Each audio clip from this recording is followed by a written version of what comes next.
So, okay, dann mache ich jetzt meine erste Aufnahme mit meinem iPad und ich bin überrascht, wie gut die Videoqualität ist. Ja, HD, man sieht, alt geworden. Mütze, auch schon schäbig, muss ich mir eine neue kaufen.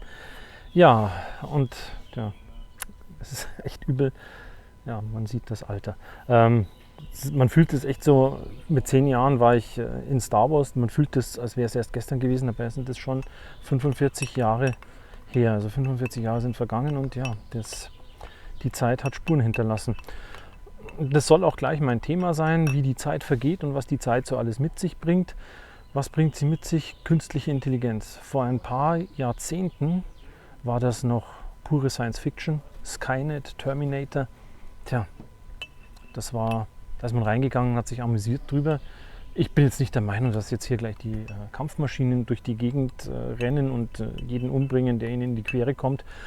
Aber ein bisschen befremdlich und ich sag mal so, existenzbedrohend könnte es doch sein, oder? Also ich bin ja Illustrator und Autor und ich stehe vor der Herausforderung oder vor der Frage, verbünden oder bekämpfen. Denn eins ist klar, die künstliche Intelligenz, die wird sich jetzt nicht mehr aufhalten lassen. Und viele nützen das, die jetzt, sagen wir so, mit Kunst und mit erweitertem Sinn mit dem Schreiben von Romanen nichts zu tun haben, nichts am Hut haben. Da hat sie das auch hinzuverbreitet und die Leute benutzen das und haben ihren Spaß daran, irgendwelche Comicfiguren zu gestalten. Das bringt dann doch irgendwo den Künstler in jedem Menschen zum Vorschein, was ich ja wiederum ganz interessant und spannend finde.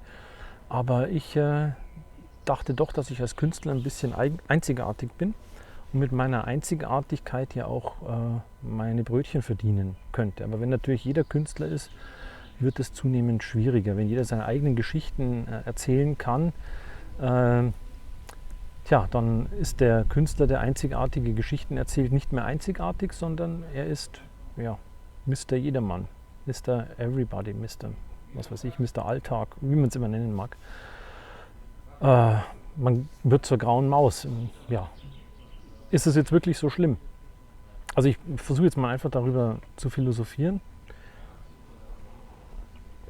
weil ich auch so frech bin und Midjourney oder ChatGPT genutzt habe. Also Midjourney, da kann ich sagen, das ersetzt eigentlich nicht allzu viel. Warum? Ich habe schon als Illustrator auch immer meine eigenen Fotos gemacht oder Bilder von, also wenn ich zum Beispiel ein Raumschiff kreiert habe, dann bin ich auf den Schrottplatz gegangen oder habe irgendwo Maschinen fotografiert und habe dann daraus meine Oberflächen für Raumschiffe zusammengesetzt und das hat man halt also Collagen gemacht.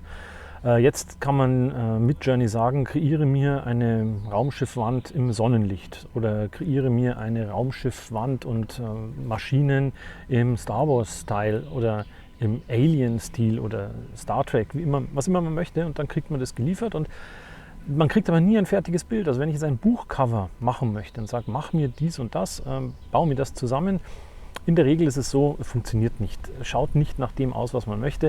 Und man probiert dann viel rum und dann merkt man hier, das passt und dann schneidet man das aus und setzt es im Photoshop zusammen und man muss dann doch sehr viel künstlerische Arbeit leisten. Und in gewisser Weise habe ich diese Erfahrung jetzt auch mit ChatGPT gemacht. Also wer jetzt glaubt, er gibt da so ein paar Begriffe ein, so Charakter so und so, Universum so und so, Setting so und so, Feinde, Helden, Raumschiffe, die schauen so aus und das ist der Bösewicht, der hat das gemacht und das ist der Held, der hat das gemacht, mach mir einen Plot. Funktioniert nicht. Also ich habe das mal versucht, dass ich einen kleinen Handlungsstrang kreiert hatte, den hatte ich schon im Kopf und ich habe mir gedacht, vielleicht macht die KI, bringt die mir nützliche Ergebnisse. War eigentlich nicht so.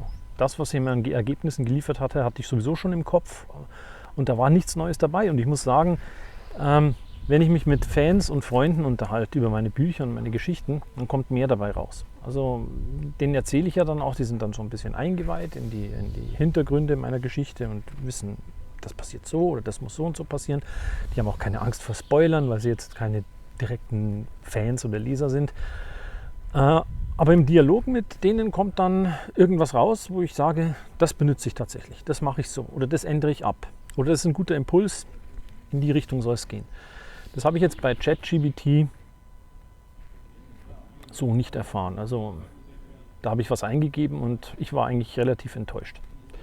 Will aber nicht heißen, wenn ich jetzt mich über Midjourney oder ChatGPT auslasse, dass das nicht dann doch irgendwann mal so großartig ist und so raffiniert, dass da wirklich ganze Bücher entstehen.